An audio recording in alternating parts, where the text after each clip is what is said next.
무엇인가? 진리를 얻는 노력, 학문의 목표는 뭔가? 나의 행복 찾기, 내 속에 있는 진리를 찾아서 행복해져야 됩니다. 그래서 우리는 배움을 통해서, 교육을 통해서 현명해지면 결국 정성스럽게 됩니다. 천하에 가장 지극한 사람이, 지극정성으로 노력하는 사람이 진리에 도달한다. 성실해지려고 하는 것, 그것이 인간의 길이다.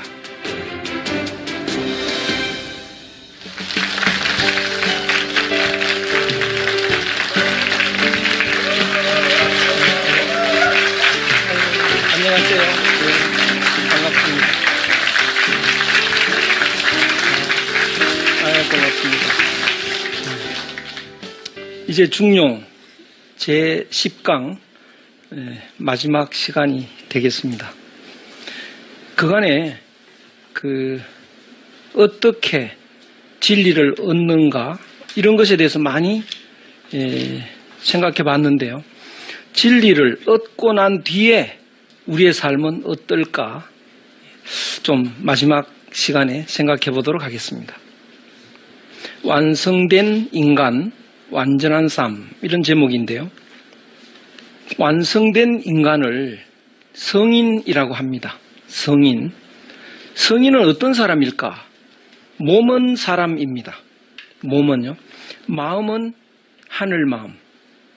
그래서 마음으로 보면 하늘이고 몸으로 보면 사람입니다. 그래서 완전한 사람이며 완전한 하늘이다. 이렇게 말할 수가 있습니다. 논어라는 책에 이런 말이 있는데요. 공자가 말했습니다. 마가지야부 이런 말이 있는데요. 막아지, 나를 아는 자가 없다 이런 뜻입니다.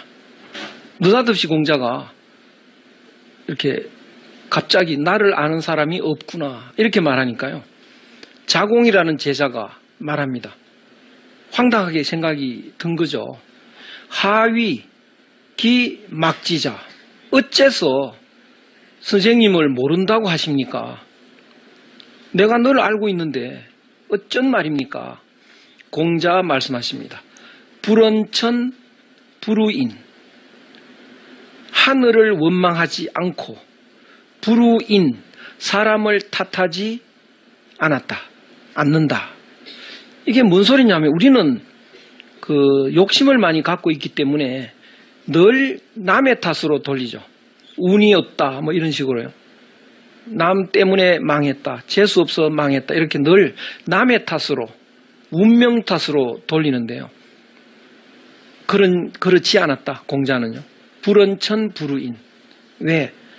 남의 탓으로 돌릴 여유가 없습니다. 너무나 내가 간절하게 아팠고 그 아픔을 극복해서 행복을 얻어야 했기 때문에 남의 탓으로 돌리지 않았습니다. 그래서 자기 속에 있는 하늘 마음을 회복한 거죠. 어떻게? 하하기 상달. 아래에 있는, 지상에 있는 배울 일들 많이 배웠습니다. 그리고 그 배워서 어디로 갔느냐? 하늘에 도달한 겁니다. 지하자, 나를 아는 자는 기천호 하늘이구나 이런 말인데요. 그러니까 사람들은 공자를 그냥 몇 년도 태어나서 몇 년도 죽은, 키가 몇 센치 되고 뭐 이렇게 알고 있는 거죠. 우리 되게 그렇죠. 그 사람 안다라고 하는 것은 그 사람의 몸을 아는 것, 그 사람의 얼굴을 아는 거죠. 그것은 그 사람을 제대로 아는 거 아닙니다. 그 사람의 마음을 알아야 되는데요. 우리는 그 사람의 마음을 안다고 해도 그 사람이 갖고 있는 생각, 인생관, 성질 뭐 이런 거 아는 거죠. 그런데 공자는 그런 인간의 마음에서 벗어나서 하늘 마음이 되니까요. 그러니까 우주에 가득한 마음, 그 마음이 공자 마음이죠. 그걸 알아야 공자를 아는 겁니다. 근데 사람들이 그렇게 공자를 그렇게 아는 게 아니니까 나를 아는 사람이 없다 이렇게 말한 거죠. 그러니까 이 우주 전체가 하늘 마음으로 움직이고 있는 건데요. 뭐 구름이 이렇게 날아가는 거, 태양이 솟아오르는 거, 달이 뜨는 거, 별이 빛나는 거 다 그 우주의 마음이고 하늘의 마음이죠. 그 마음으로 공자가 움직인다면, 공자를 제대로 안다면 빛나는 별을 보고 공자의 모습을 봐야 됩니다. 그 태양을 보고 공자의 모습을 봐야 됩니다. 그래야 공자를 아는 건데요. 사람들이 그렇게 보질 못하기 때문에 나를 아는 사람이 없다라고 말한 겁니다. 완성된 인간, 성인은 어떻게 살아갈까? 논어에 지자, 요수, 인자, 요산, 이게 락자가 아니고 요로 발음합니다. 지자, 락수가 아니고요. 요수, 지혜로운 자는 물을 좋아한다. 좋아할 요자입니다. 어진 자는 산을 좋아한다. 지자, 동, 지혜로운 자는 움직인다. 어진 자는 고요하다. 지자는 락, 즐거워한다. 인자는 수, 오래 산다. 이런 그 인자와 지자로 공자가 설명을 하고 있는데요. 사람의 유형을 둘로 나누어서 설명한 것입니다. 그러면 인자가 뭐고 지자가 뭔가, 이것을 설명하기 전에 다음 문장을 한번 보시면, 번지가 지를 물었다 이런 말인데요. 번지라는 제자가 지가 뭡니까? 지혜로운 게 뭡니까? 이렇게 물으니까 공자가 말합니다.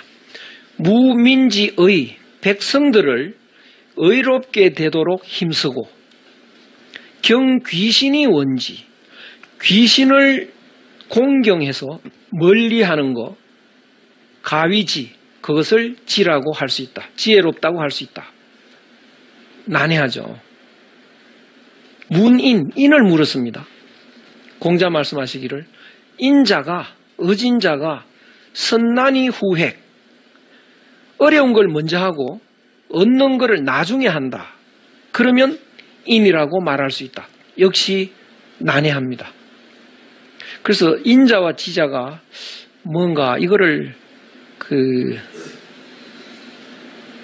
제대로 설명하기 위해서는, 제대로 이해하기 위해서는 사람의 두 유형으로 나누어서 이해할 수 있어야 되는데요. 이 한국인은 독특한 사람들인데요. 한국인은 한마음이라는 말을 많이 쓰고 마음을 중시하지 않습니까? 마음을 특히 중시하는 사람들을 인자의 부류에 속한다고 볼 수 있습니다. 그럼 반대로 몸을 특히 중시하는 그런 사람들을 대개 지자의 부류에 속한다라고 볼 수 있습니다.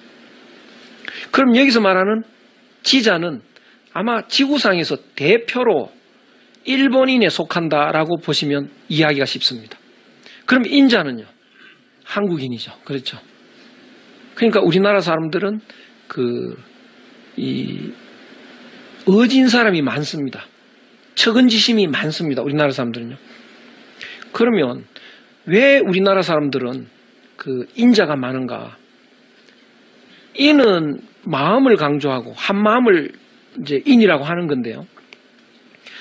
이 한국이라는 환경은 아마 세계에서 제일 좋은 환경입니다. 한국은요. 사계절이 분명하고 또 지진도 거의 없고 폭풍, 태풍도 거의 없고 이런 질병 같은 것도 자연재해가 거의 없습니다. 요새는 인간이 오염시켜서 그렇죠.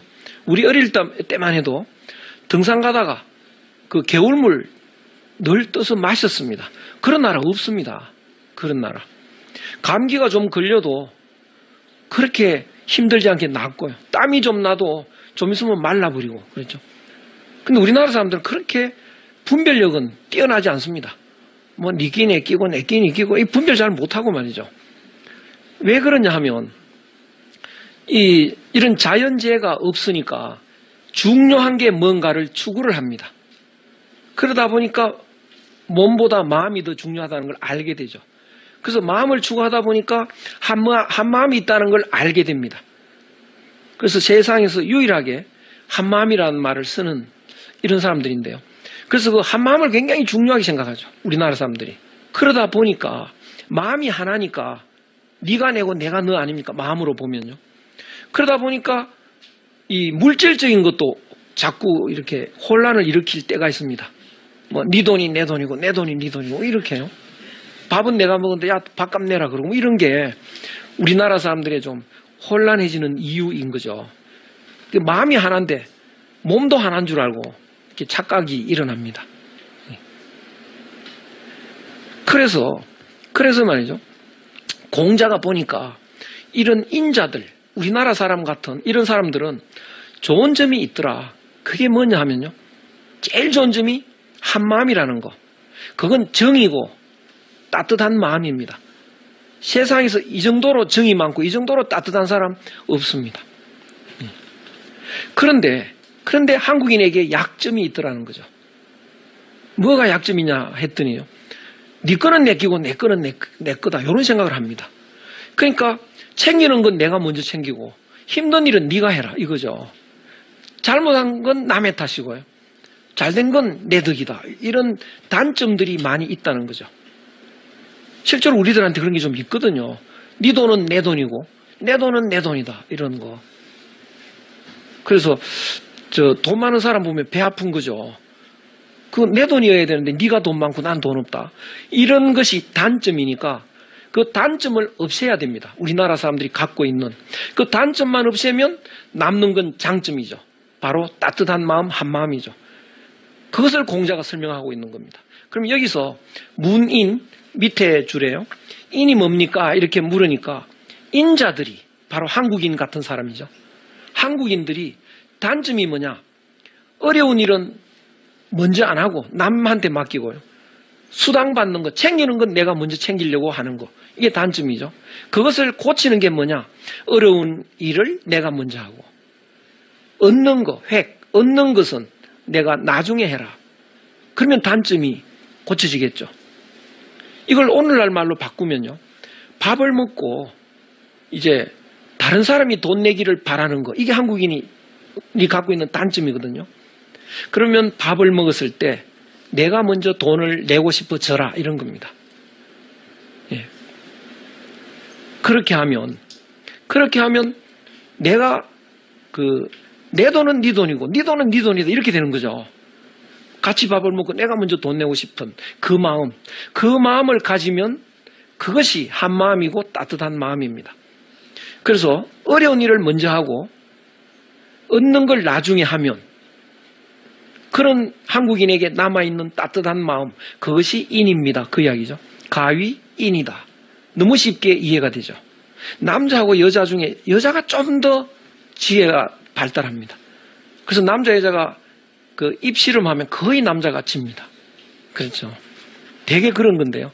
일본인이 가장 그게 앞서게 돼 있어요. 그러다 보니까요. 단점이 뭐냐면 한마음이 없어진다고요. 한마음이 없어지면 의리가 없어집니다. 그래서 똑똑한 사람이 되게 의리가 없습니다. 그래서 이 지가 뭡니까? 이렇게 물었을 때 백성들을 의롭게 되도록 힘쓰라. 그래서 아마 일본인들은 굉장히 좋은 점이 있다고요. 분별력이 뛰어난 거. 그러니까 그 사람들은 자기가 먹은 밥값은 자기가 냅니다. 남한테 의지를 안 한다고요. 그리고 이렇게 질서를 잘 지키고 규칙도 잘 지키고 이런 좋은 점이 있다고요. 그런데 단점이 의리가 없어진다. 그거를 해결하는 겁니다. 그래서 의리가 좀 있도록 노력을 해라. 그러면 그 지혜로운 건 참으로 지혜로운 게 됩니다. 그렇다면 가장 이상적인 인간은 오늘날 그 지구상에서 본다면요. 한국인의 따뜻한 마음으로 일본인 같은 질서와 주체적인 삶을 사는 거, 이게 제일 이상입니다. 그래서 사실은 우리가 일본을 너무 막 싫어하고 일본은 한국을 너무 싫어하고 이러는데요. 잘 모십니다. 그들의 장점을 우리는 배워야 되고요. 일본인은 한국의 장점을 배워야 됩니다. 그래서 외형적으로 그렇게 질서 있는 삶을 살면서 마음은 따뜻한 한국인의 한 마음을 가지는 것, 최고의 완성된 인간의 모습입니다. 지자와 인자를 이렇게 나누어 놓았는데요. 가장 그 완성된 훌륭한 인간은 이 지와 인을 합한 겁니다. 그래서 우리는 너무 미워하지 말고 그 일본인이 갖고 있는 지적인 면, 그렇게 질서 지키고 자기 먹은 거 자기가 이제 돈 내고 이런 주체적인 그런 삶. 지진이 나도 막 그 혼란할 때도 이렇게 줄 서서 갈 수 있는 그런 질서의식 이런 것도 좀 배울 필요는 있는 거죠. 그러나 잃어서 안 되는 게 우리의 따뜻한 마음. 그래서 그 두 가지를 합치는 것이 좀 이상적입니다. 그래서 그 맹자라는 책에 자공이 말하기를 학불념지야 교불건이냐, 배우기를 싫어하지 않는 것이 지혜로운 거고요. 교불건, 가르치기를 게을리하지 않는 것이 인입니다. 인차지, 인하고 또 지혜로워 두 개를 합친 거죠. 부자기성이, 이때 부자는 공자를 말합니다. 공자는 이미 성인이시다.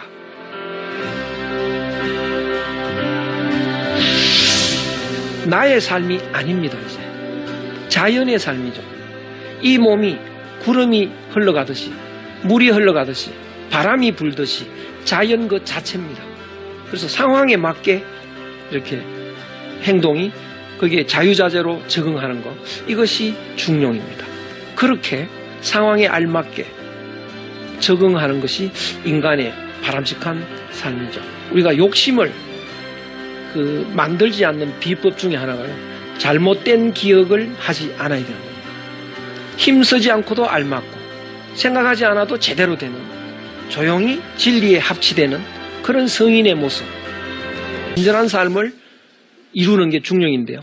군자지 중용이야. 군자가 중용으로 살아가는 모습은 군자이면서, 군자의 자격을 갖고 있으면서 시중, 시가 그 상황을 말합니다. 때시자는요, 때도 되지만 상황입니다. 군자이면서 상황에 알맞게 행동합니다. 그 상황이 물에 갈 상황이면 물에 가고요, 상황이 산에 갈 상황이면 산에 갑니다. 그래서 상황에 맞게 이렇게 행동이, 거기에 자유자재로 적응하는 것, 이것이 중용입니다. 여기서도 그 중용을 설명하는 건데요. 가히 속이속, 빨리 갈 때는 빨리 가고, 가히 구이구, 천천히 갈 때는 천천히 가고, 가히 처이처, 가만히 집에 있어야 될 때는 집에 있고, 가히 사이사, 벼슬해야 될 때는 벼슬하고, 먹어야 될 때는 먹고, 쉬어야 될 때는 쉬고, 자야 될 때는 자고, 일해야 될 때는 일하고, 그 상황에 알맞게.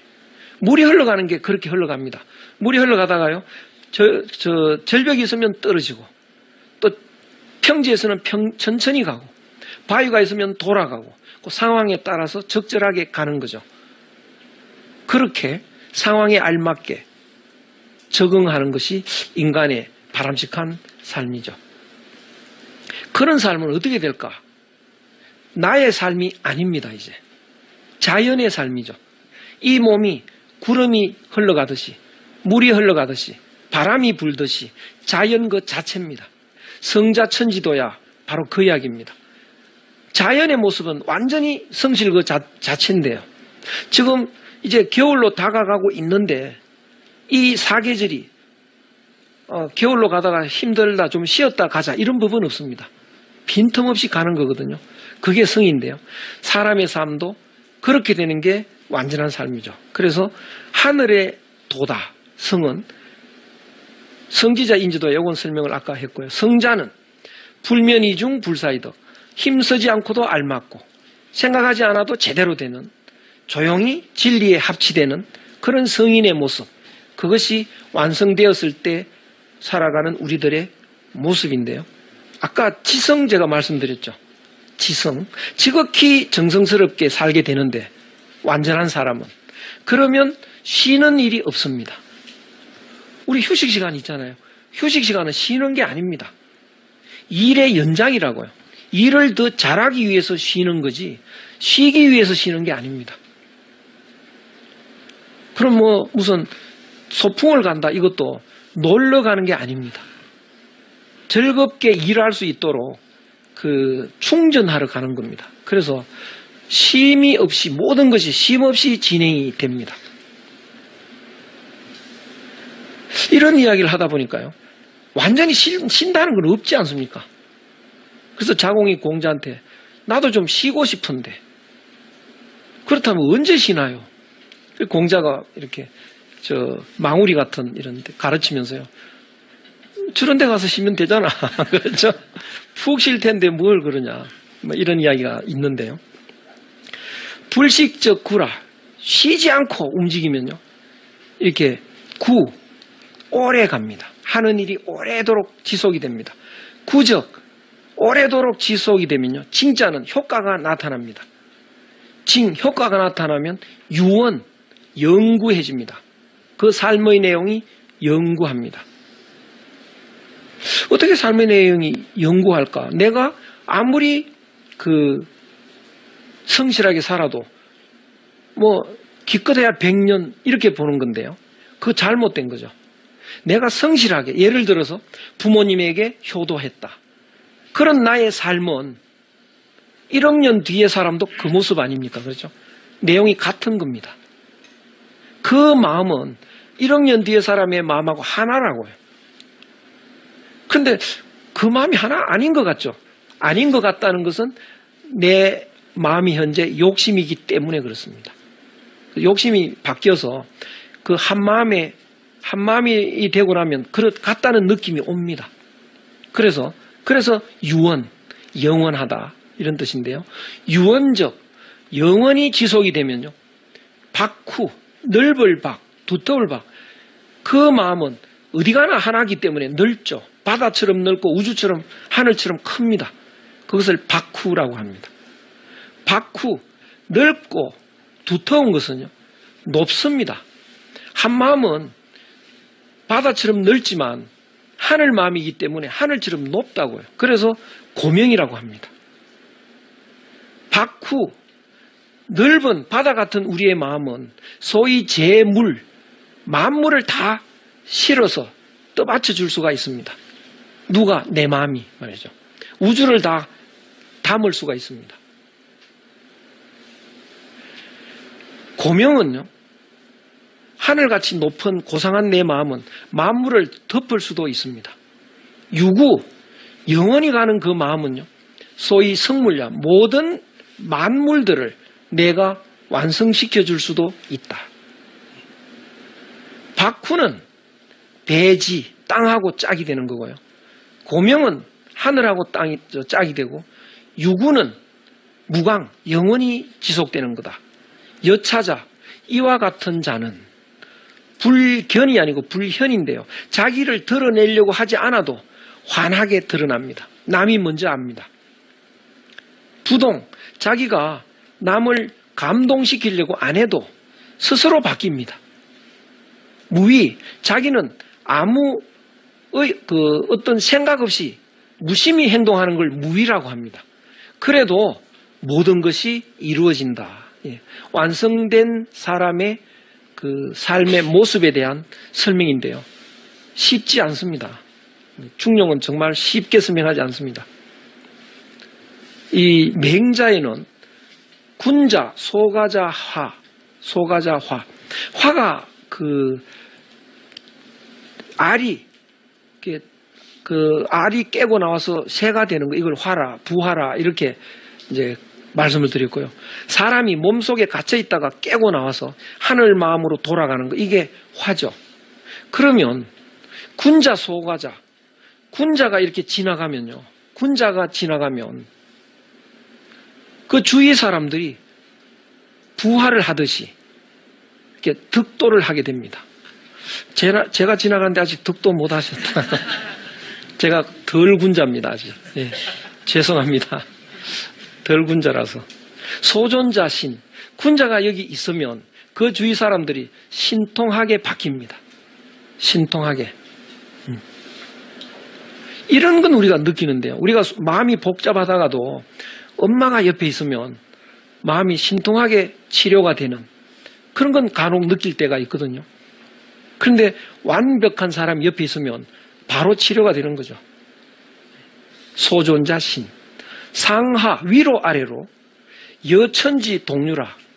여천지 하늘과 땅과 함께 흘러간다. 이렇게 대단하게 이야기를 하고 있습니다.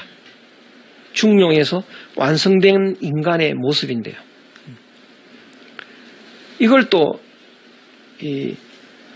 논어에서는 이렇게 설명하는데요. 종심소욕 부류구. 심은 마음인데요. 마음이 하고 싶은 대로 따라합니다. 내키는 대로 하는데요. 전부 부류구, 구에서 넘어가지 않는다. 진리를 벗어나지 않는다. 법을 어기지 않는다. 이것이 완전한 자유입니다. 완전한 자유인이란 하고 싶은 대로 살 수 있는 사람. 우리는 하고 싶은 대로 자유가 있다고 하지만 하고 싶은 대로 살면 어떻게 되나요? 바로 구속되죠. 오늘 하루만 허락을 받았다. 뭘 해도 좋다. 그러면 이렇게 앉아있질 않죠. 당장 은행으로 달려가거나 그렇죠. 뭘 해도 된다니까요. 끌어담고 뭐 하겠죠. 그런데 그런 거 하면 잡혀 들어갑니다. 하고 싶은 거 못 한다고요. 왜 그러냐? 그런 마음은 욕심인데, 욕심은 하고 싶은 대로 다 하라 그러면 문제가 됩니다. 근데 욕심이 제로가 되면, 그러면요, 하고 싶은 대로 해도 좋습니다. 욕심이 제로가 되면 은행에 돈다발이 있어도요, 가지고 싶은 생각이 아예 없습니다. 그러니까 참을 필요가 없는 거죠. 내키는 대로 무엇을 해도 다 진리입니다. 그러니까 원래 예라는 게 없었습니다. 예법이라는 게 원래 없었다고요. 그러면 예법이 뭐냐?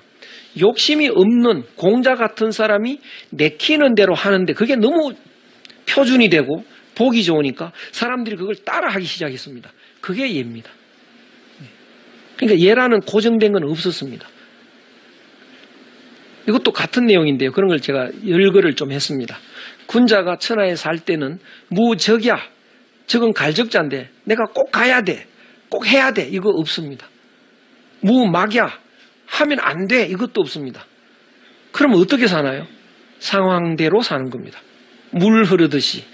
의지여비. 의라는 게 그 상황입니다. 상황에 맞는 거, 상황에 맞게 더불어 하고 따라하는 거, 그것뿐입니다. 그래서 그 맹자의 지명자, 이 명은 하늘의 말씀이죠. 하늘의 말씀을 아는 자는 느낌으로 움직입니다. 그러니까 분립 서 있지 않는다.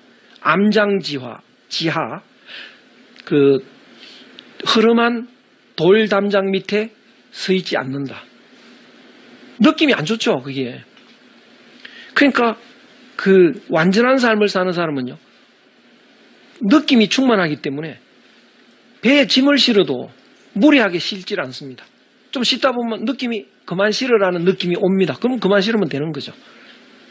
바로 느낌으로, 자유자재로 살아가는 그런 모습들입니다. 그런 사람을 또 크게 이렇게 설명하기도 하는데요. 주역에 부대인, 대인은 어떤 사람이냐? 여천지 합기덕, 하늘과 땅과 덕이 같아. 마음씨가 같아. 하늘과 땅과 하나입니다. 예. 여일을 해와 달과 합기명, 밝음이 같아. 그러니까 해가 비추는 게 그게 공자의 모습이라 이렇게 이해하셔야 됩니다. 그 마음이 한 마음이니까요. 여사시, 사시와 더불어 합기서 순서가 같습니다.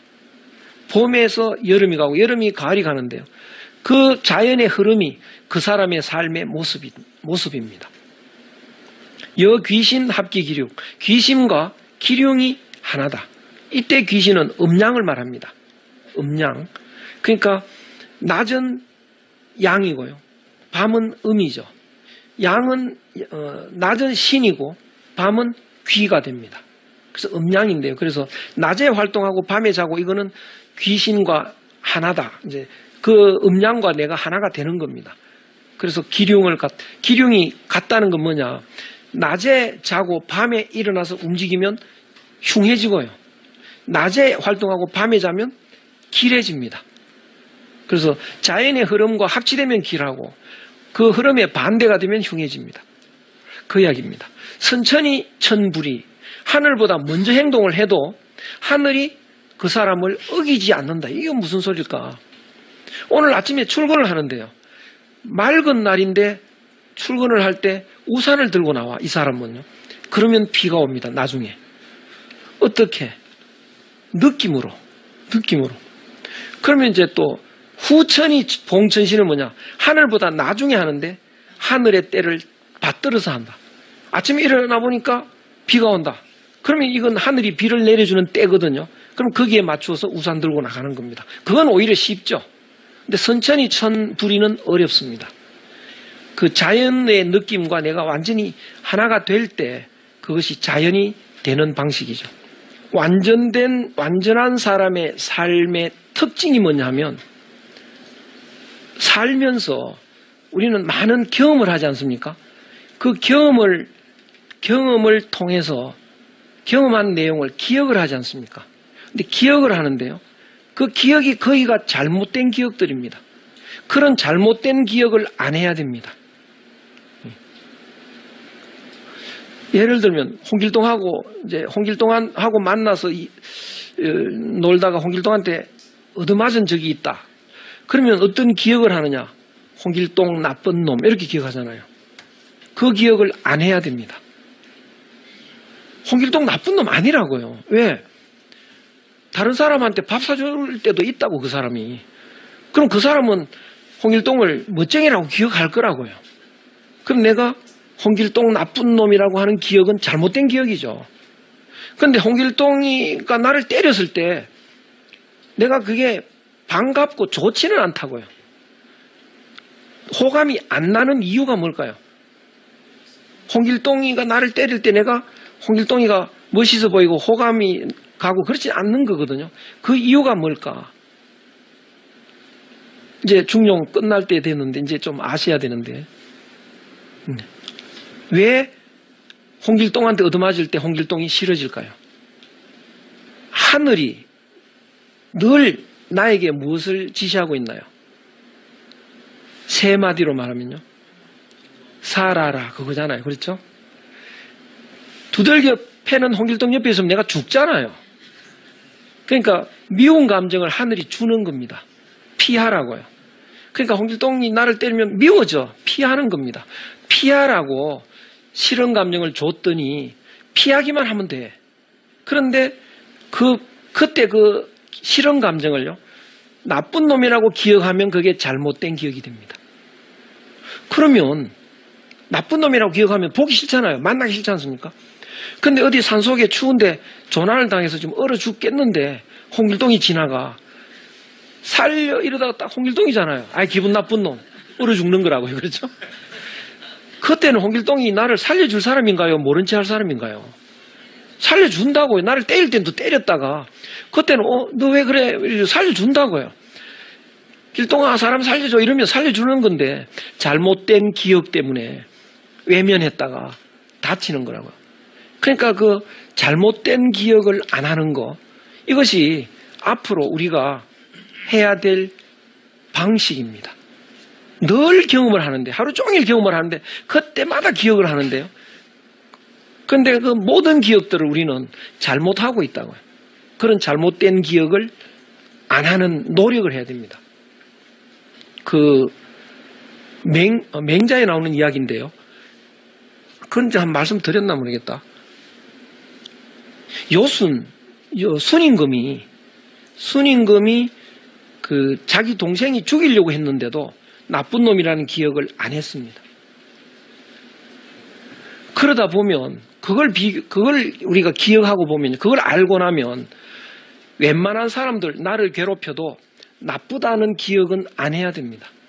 그게 착각이니까요. 잘못된 기억이니까. 근데 왜 그런 기억을 하느냐 하면 싫은 감정 때문이라고요. 근데 하늘은 피하라고 싫은 감정을 준 거지 그런 잘못된 기억을 하라고 준 것이 아닙니다. 그래서 하늘의 뜻을 이해를 하면 잘못된 기억을 안 해야 되는 건데요. 하늘의 뜻대로만 살면 됩니다. 그러면 피하기만 하고 그냥 마음속은 맑아야죠. 애들은 그렇지 않습니까? 애들은 100일 된 애, 엄마가 젖을 안 주고 있으면 울지 않습니까? 바락바락 울다가 엄마가 젖을 입에 넣어주는 순간 헤헤 웃지 않습니까? 그 나쁜 기억이 없다고요. 근데 우리들은 좀 화가 나면 종일 화가 나죠, 그거. 얘 내가 미안했다, 사과해도 그냥 종일 미안하죠. 종일 화가 나죠. 애 마음으로 돌아가야 됩니다.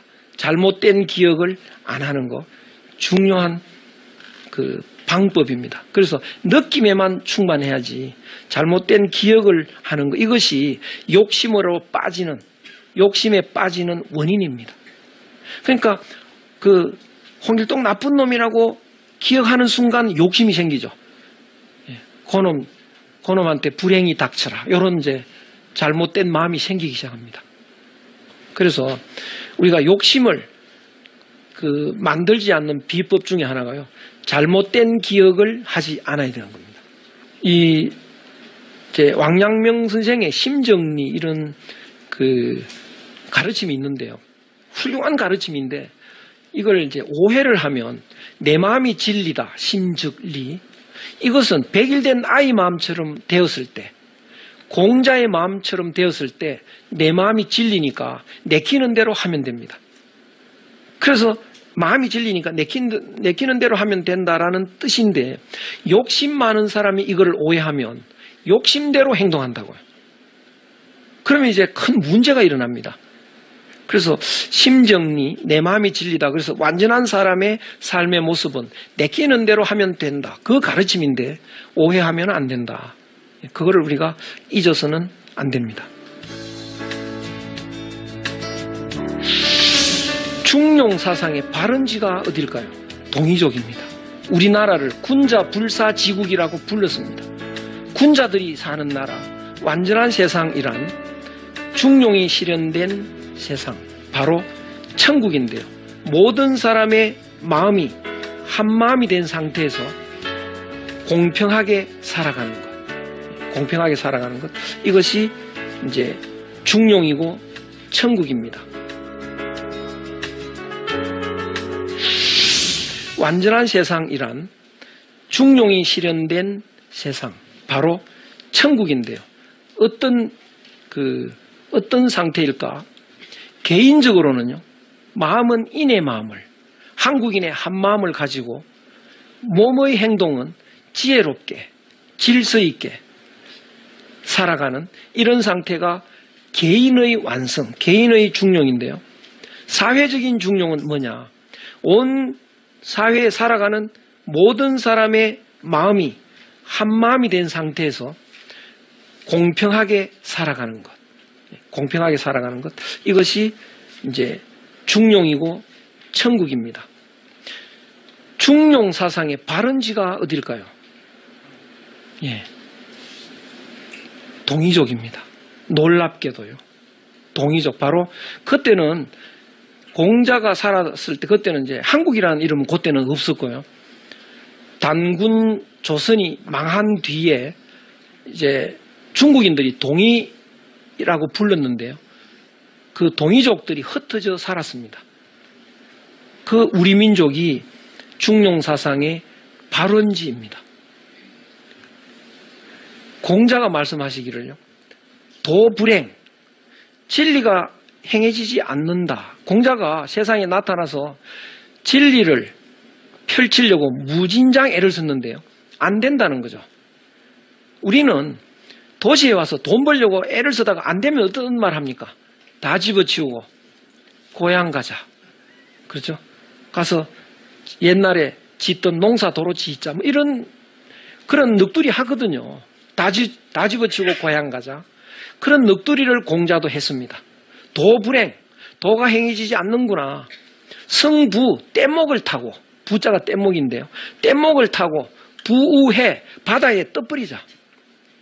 그러니까 공자가 산동 사람인데 산동 반도에서 뗏목 타면 어디로 가버립니까? 한국 땅 아닙니까? 그렇죠? 잘못 가면 저 연영성으로 가겠지만 거기도 옛날은 동이족이 살았었고요. 뗏목 타면 한국에 오는 겁니다. 그 다음 문장에 보면요, 자 욕거 구이, 공자가 구이에 살고 싶어 했다. 구이가 그때는 왜 구이라고 했느냐, 동이족들이 나라가 흩어져 가지고요, 여러 부족들로 나누어졌습니다. 그래서 여러 부족들이라는 말로 구이라고 했습니다. 여러 부족들로 나누어서 살았다. 그 지역에 공자가 가서 살고 싶어. 나는 저 구이들 사는 데 가서 살고 싶다. 혹할 어떤 사람이 말을 합니다. 거기는 저 시골 변방에 누추한 곳인데 여지야 어쩌시려고 그러십니까? 공자의 말씀이요. 군자 거지. 군자들이 거기 살아. 한우지유. 무슨 누추함이 있겠느냐. 거기는 군자들이 사는데 난 거기 가서 살고 싶어. 이 문장에 중국의 그 유보남이라는 학자가 줄을 달았는데요. 그 책이 논어 정의라는 책입니다.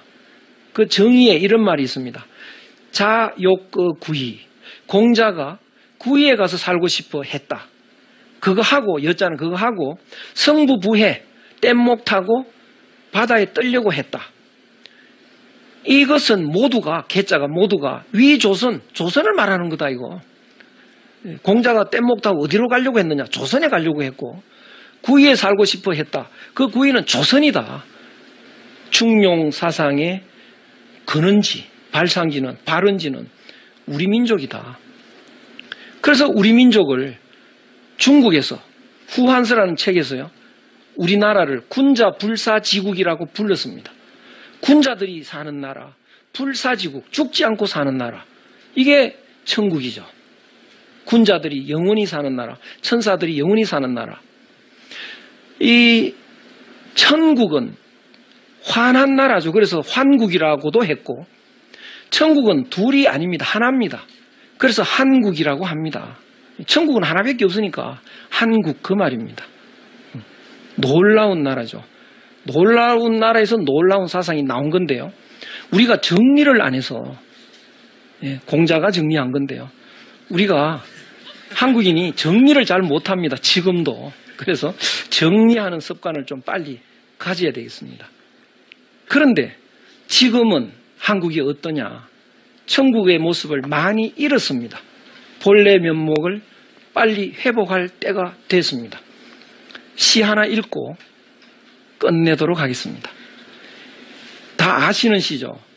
일찍이 아시아의 황금 시절에 빛나던 등불의 하나 코리아. 그 등불 다시 한번 켜지는 날에 너는 동방의 찬란한 빛이 되리라. 마음에는 두려움이 없고 머리는 높이 올라간 곳. 높이 올라갔다면 어디까지 올라갔을까요?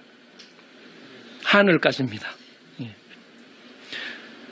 지식은 자유스럽고 바로 자유자재 그 이야기죠. 좁다란 담으로 세계가 조각조각 갈라지지 않는 곳. 온 세계가 좀 갈라지지 않습니까?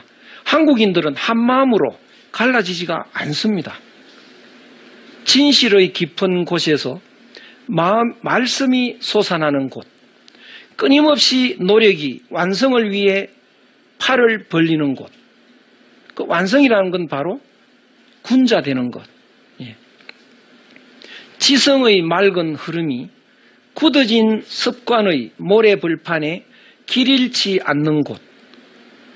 무한히 퍼져나가는 생각과 행동으로 우리들의 마음이 인도되는 곳. 그러한 자유의 천국으로 내 마음의 조국 코리아여 깨어나소서. 우리 다 함께 깨어나시기를 바랍니다. 감사합니다.